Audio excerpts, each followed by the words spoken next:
Lezi ndaba mbukeli sikwethulela zona bukhoma siko omkhulu le SABC Auckland Park eGoli.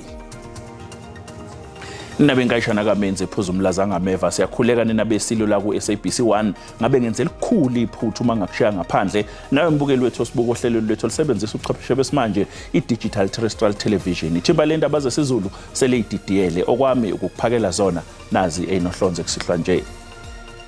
It shows that there is no evidence that for the duration of 5 years, this exhibit was kept in a sealed exhibit bag. Ingado lephakeme epitoli sizwe ukuthi uplastiki obe kufakwe kuwona isibhamu esathathwa kumsola wesithathu owungavaliwe ngesikhathi uthathwa endaweni yamaphoyisa ngonyaka u2020. Already we had two very oil-rich, gas-rich countries in the configuration. Brazil and Russia are significant countries in terms of energy.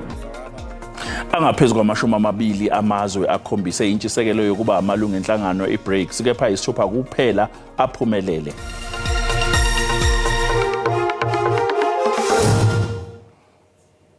Namhlanje ingando lephakeme epitoli kuvele ukuthi isikhwama esasiqukethe ubufakazi nesasinesibhamu esashaqwa kumsola wesithathu ecaleni lokubulawa kukaSenzo Meyiwa sasingavaliwe ngesikhathi ungoti weyibhamu esithatha eyosicwaninga esikhipha la kugcinwa khona impahla eziwubufakazi emaphoyiseni ngonyaka u2020.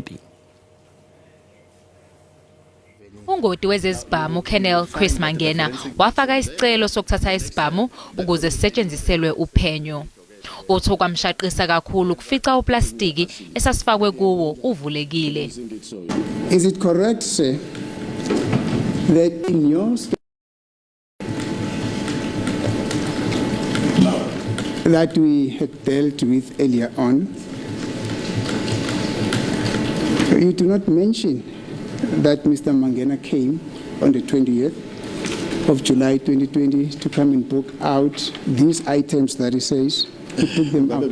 Statement from less Are you referring to that statement? Yeah, no. Lokhu kusho ukuthi kungenzeka ukuthi sake sashintshwa. There exists a likelihood that the firearm that Mr. Mangena received on the 20th of July 2020 could not have been or might not have been the original firearm that was brought to Cleveland Police Station by Mr. Masonda. No comment. Yes.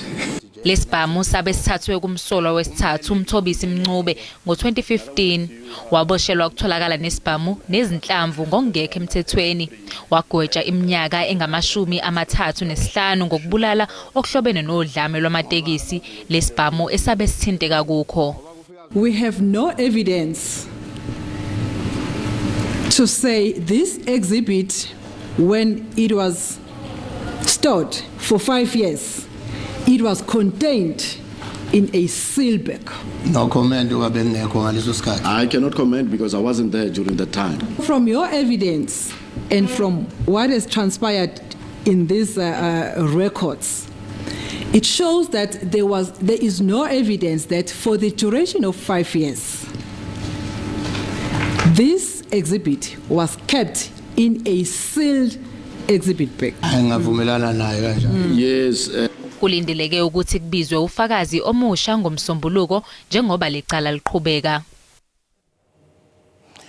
Angaphezulu kwamashumi amabili amazwe akhombise intshisekelo yokuba amalungu enhlangano iBRICS kepha isithupha kuphela aphumelele. Lokhu sekuqubule imibuzo mayelana nenqubomgomo esetshenzisiwe ukwemukela lamazwe okubalwa kuona iArgentina, iGibhithe, iEthiopia, iIran, iUnited Arab Emirates kanye neSaudi Arabia kule nhlangano iBRICS. Njengoba ilakuleli lisanda kuphuthula ingqungquthela yeBRICS ebisingethwe esentini eGoli, sekuqubuke imibuzo maqondana nenqobomgomo esetshenzisiwe okwamukela amazwe amasha ayisithupha kule nhlangano kwazise ibhuntshile imizamo yamanye amazwe yokuba ingxenye yale nhlangano. During the first phase of expansion, we had to look at the countries that we wanted to bring in. And we also had to look at regional representation. And you saw that we have brought in an additional country from Latin America in the form of Argentina. And then we've brought in 3 countries from West Asia. I-BRICS manje isinamazwe abambe iqhaza elimqoka enhlanganweni yamazwe akhiqiza uwoyela. I think it's good for the BRICS region. Already we had 2 very oil-rich, gas-rich countries in the configuration. Brazil and Russia are significant countries in terms of energy.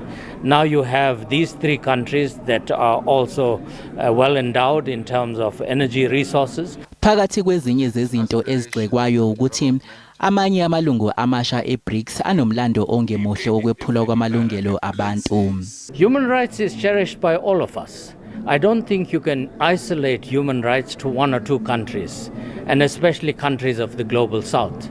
Also look at human rights violations in countries of the global north. No one speaks about that. They're always pointing fingers to countries of the global south, to countries of Africa. Ingqungquthela ye-BRICS elandelayo kulindeleke ukuthi singathwe eRussia ngonyaka ozayo. Kusenjalo amaqembu ezombusazwe aphefumulile ngesikhathi kumenyezelwa lamaqembu engeziwe enhlanganweni e-BRICS. The DA notes the admission of Iran and Saudi Arabia into BRICS with concern. The addition of 2 new member states run by authoritarian regimes with concerning totalitarian tendencies may tip the scales in favor of an illiberal, oppressive and autocratic approach to foreign relations and trade. The ACDP welcomes these initiatives, noting that within our BRICS partners, the unemployment rate sits at some under 10%, whereas in South Africa it is over 32%. And very clearly, the benchmark set by our BRICS partners must be a benchmark that we measure ourselves against.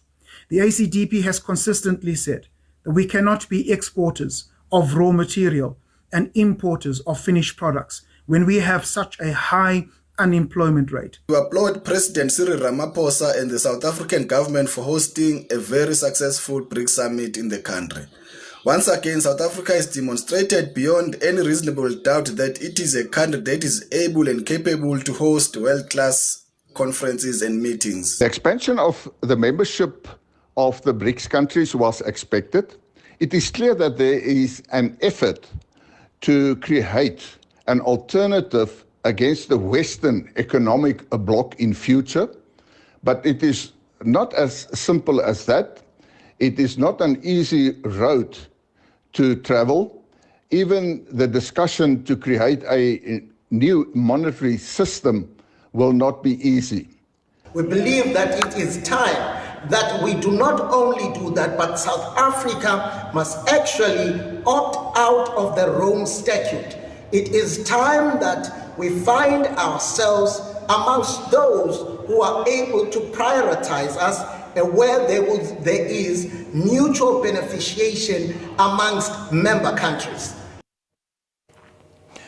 Imeya yomkhandlu weTheku uMxolisi Khawundi ukwazile ukuyivikela mayelana nemali ekhishiwe kwenziwa umcimbi okuklomelisa izisebenzi zomkhandlu eyishaya into ecokeme emsebenzini. Amalungu omphakathi kanye namaqembu ezombusazwe abeshaya amakhala ngalokhu.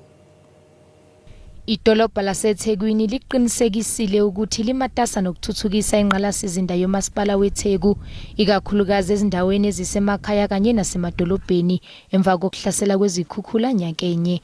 Izakhamuzi kanye namaqembu ezombusazwe bakhala ngokuthi le mali yomcimbi wokuklomelisa izisebenzi ngabe ilungise ingqalasizinda elimele.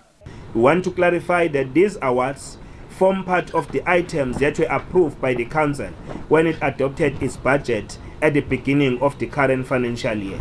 That's why we are not surprised by those parties who critique this transaction because they didn't even approve the budget. Therefore, it is incorrect and mischievous to suggest that the city is redirecting resources that are meant to accelerate service delivery to the awards. Izakhamuzi sikhala ngokungathunyelwa kwezidingo nqangi idolobha lona lithi ziyaqhubeka izingxoxo zabakhokhela izinsiza zikamasipala. We have admitted to them that there are weaknesses which we have identified, we have put systems in place to deal with them, but the whole list which they deposited to us of complaints, we've attended to all the issues that they've raised. But the issues where we still need to find one another is how we work together. They want to have oversight on our budget. We can't close that gap. It's their right to come closer to us to play their oversight. Imali elinganiselwa ku255 wezigidi zamarandi ikhishelwe ukulungisa inqalasizinda yamanzi kanye nokunye ezindaweni zasemakhaya kanye nasemjondolo. Ingqapheli zokhetho bejutshwe eZimbabwe ziyavumelana ngokuthi ukhetho lakulonyaka belinozinzo olungcono uma kuqhathaniswa neminye iminyaka.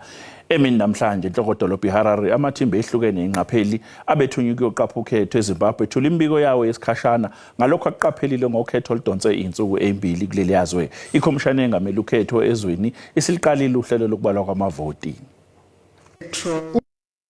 Owethulwe yithimba lezingqapheli zokhetho ebesijutshwe iAfrican Union kanye neCommerce kwelaseZimbabwe uhlonze ukuthi uzinzo ngokwezepolitiki ezweni belungcono uma kuqhathaniswa neminyaka edlule. Obehola ithimba leAU uGoodluck Jonathan uphinde wabalula nokuthi ikhomishana yezokhetho eZimbabwe usemkhulu umsebenzi oyihlalele ukuze izakhele ugazi kubavoti bezwe bayibone njengekhomishana isebenza ngaphandle kokuchema. The mission knows that the security environment ahead of the 2023 harmonized election remain largely peaceful and calm. The majority of stakeholders the mission tracted with noted a significant reduction in violence compared to the previous elections. Ithimba lezingqapheli zokhetho ebelithunyelwe inhlangano yeSADC elihlonze njengesimo okuzofanele sibhekwe ngokujulile inhlaka zaseZimbabwe ukumeleleka ngendlela egculisayo kwabantu besifazane ngokweyikhundla njengoba beqagule ukuthi besiphansi kakhulu isibalo sabesifazane abekade bengenele ikhundla okhethweni. The innovations that Zimbabwe has made, such as the provision of the 30% female quota in respect of councillors for local authorities, the mission noted that a lot more needs to be done to achieve gender parity in contested elected political positions. Osekulangazelelwe kakhulu manje izakhamuzi zaseZimbabwe imphumela yezibalo zokhetho njengoba kubalwa kwamavoti kuqhubeka. Mbukeli sathi qoye itolo kanti ngoba isibuya sizokuphathela udaba oluthi. This thing was not an easy decision for me to take. It was a very difficult, but it had to happen on anything that you want. Okhulumeli Dennis Bloom sesulile kuleli qembu kubika ukuthi uBloom ubone ukade kuzokwenzeka wavele wathatha isinqumo sokusula kuqala.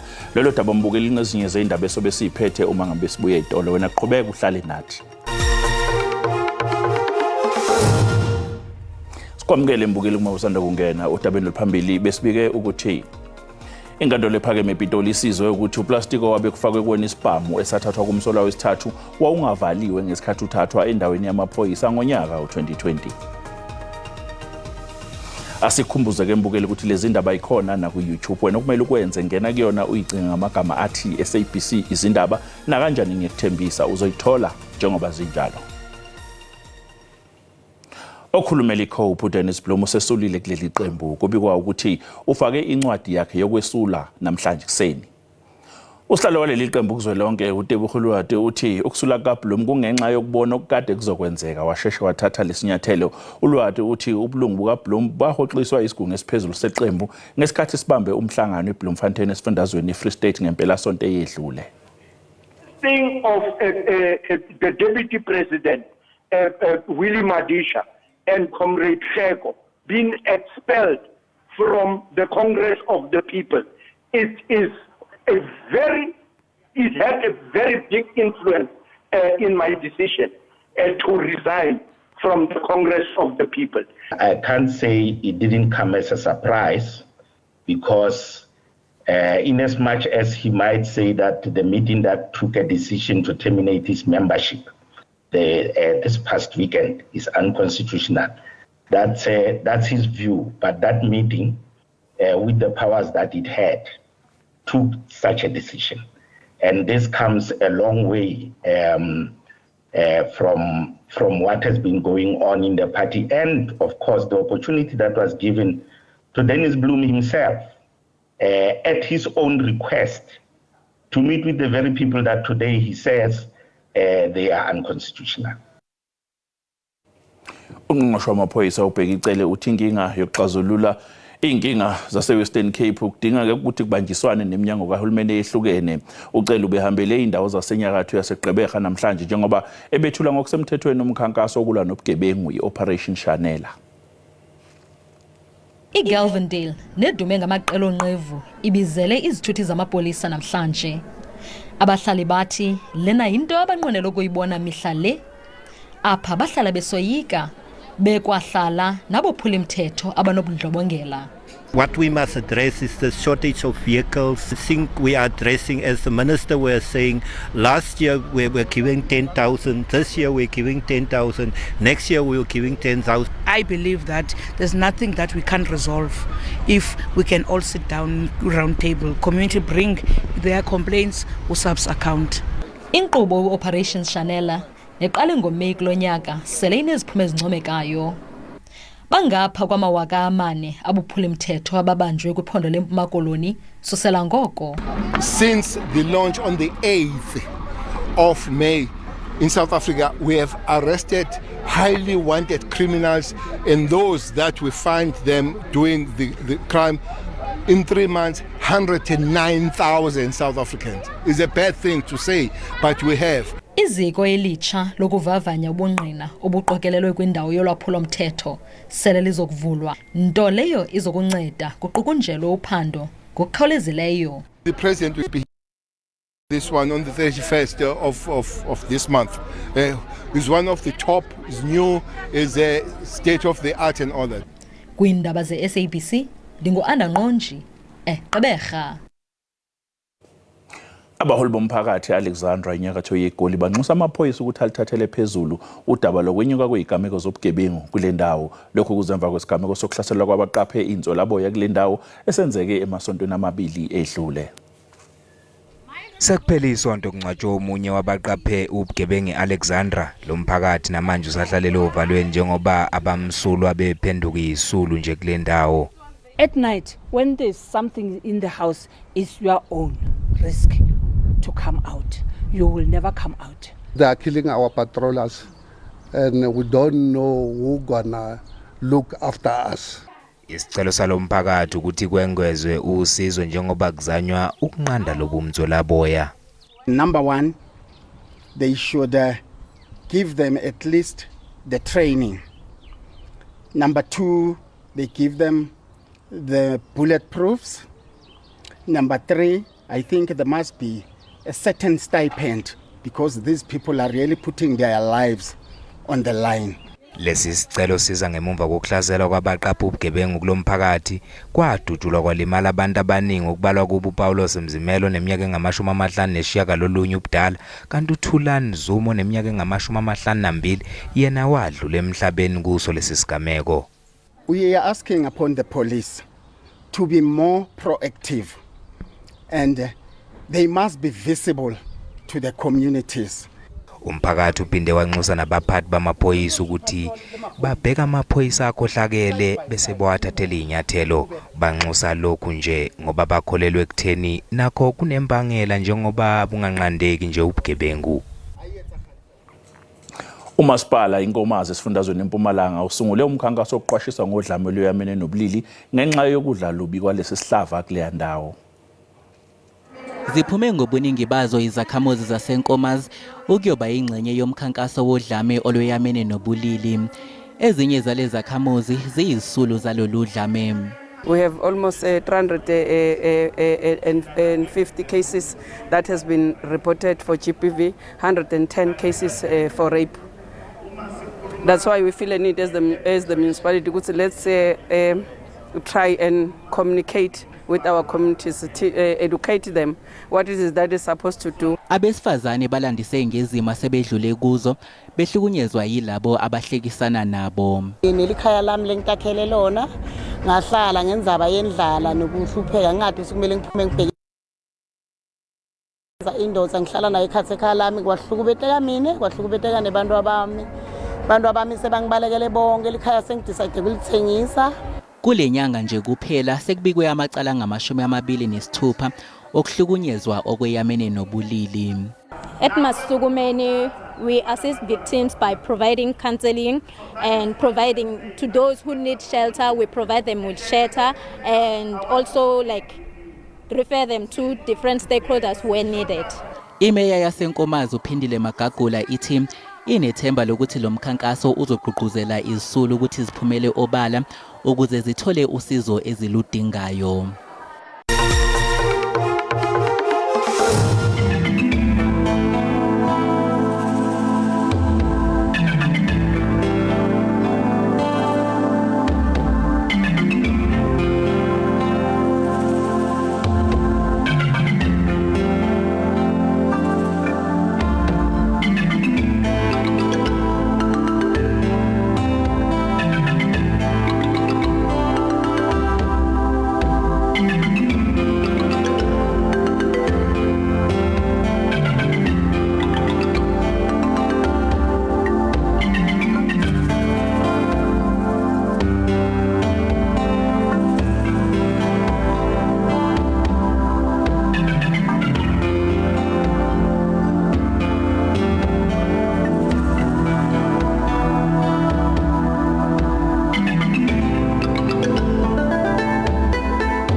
Mbukeli usale kahle.